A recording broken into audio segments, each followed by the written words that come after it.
विपक्षी गठबंधन इंडिया यानी INDIA जिसे इंडिया कहा जा रहा है, उस पर पीएम मोदी ने जबरदस्त तंज कसा है। बिहार के एनडीए सांसदों से मुलाकात के दौरान INDIA को पीएम मोदी ने नया नाम दिया है। पीएम मोदी ने गुरुवार को बिहार के एनडीए के बिहार के सांसदों के साथ मुलाकात के दौरान विपक्षी गठबंधन से निपटने के लिए एक रणनीति सुझाई है। उन्होंने विपक्षी गठबंधन को INDIA नहीं यानी इंडिया नहीं बल्कि घमंडी होने के कारण उनके लिए घमंडिया शब्द का इस्तेमाल करने की सलाह दी है। मीडिया रिपोर्ट्स में बैठक में मौजूद सूत्र ये कह रहे हैं कि इस तरीके की बात पीएम मोदी ने इंडिया को घमंडिया कहने वाली बात अपने एनडीए के सांसदों से कही है।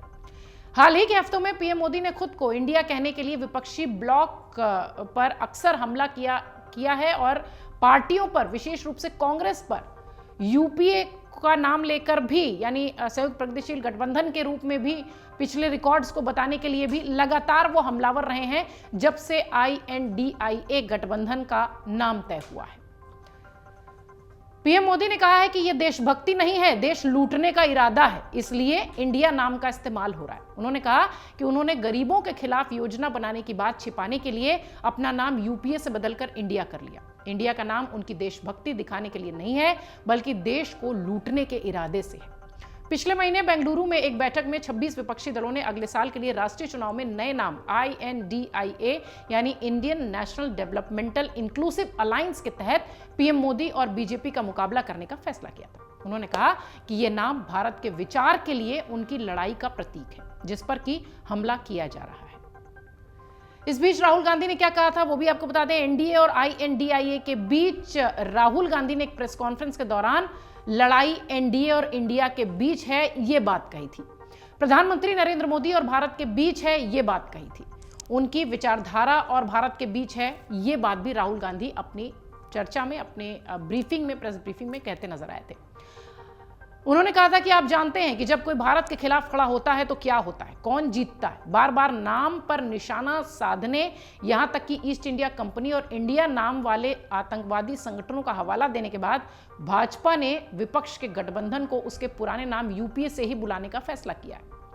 बैठक में मोदी ने भाजपा ने जो राष्ट्रीय जनतांत्रिक गठबंधन है यानी जो एनडीए है, जो भाजपा के छाते के नीचे का गठबंधन है, उसमें सांसदों को जाति आधारित राजनीति से ऊपर उठने और पूरे समाज का नेता बनने की भी सलाह दी है। पीएम मोदी नीतीश कुमार के मुख्यमंत्री बनने की स्थिति में नहीं थे, फिर भी हमने बनाया, ये बात भी बोलते दिखाई पड़े। बिहार के मुख्यमंत्री नीतीश कुमार का जिक्र करते हुए पीएम मोदी ने कहा कि वो स्थिर सरकार की खातिर भाजपा की उदारता का एक उदाहरण है। उन्होंने कहा कि नीतीश कुमार मुख्यमंत्री बनने के लायक नहीं थे क्योंकि उनके पास कम सीटें थीं, लेकिन फिर भी बीजेपी ने उन्हें मुख्यमंत्री बनाया। ये एनडीए की जो त्याग की भावना है ये वो है। उन्होंने अकाली दल को उन सहयोगियों के उदाहरण के रूप में इस्तेमाल किया जिन्होंने अपने स्वार्थ के लिए पार्टी छोड़ दी। प्रधानमंत्री ने सांसदों को सलाह दी कि वो सरकारी योजनाओं को राजग सरकार की योजनाओं के रूप में यानी एनडीए सरकार की योजनाओं के रूप में वर्णित करें और इस बात पर प्रकाश डालें कि केवल एनडीए ही एक स्थिर सरकार प्रदान कर सकती है। पीएम ने बैठक में पूर्व सीएम वाजपेयी और पूर्व विदेश मंत्री सुषमा स्वराज को भी याद किया, उनको श्रद्धांजलि दी। पीएम मोदी ने सांसदों को टास्क सौंपते हुए सुझाव दिया कि वो एनडीए के योगदान को बढ़ावा देने और उजागर करने के लिए सोशल मीडिया पर वीडियो साझा करें। अपनी सलाह साझा करते हुए पीएम ने बीजेपी के दो वरिष्ठ नेताओं पूर्व प्रधानमंत्री अटल बिहारी वाजपेयी और पूर्व केंद्रीय मंत्री सुषमा स्वराज का जिक्र किया। सांसदों को बारी बारी से बात कहने से बचने की सलाह देते हुए प्रधानमंत्री ने सुषमा स्वराज का उदाहरण दिया, जो अपनी भाषण कला के लिए जानी जाती थी लेकिन केवल तभी बोलती थी जब आवश्यक होता था।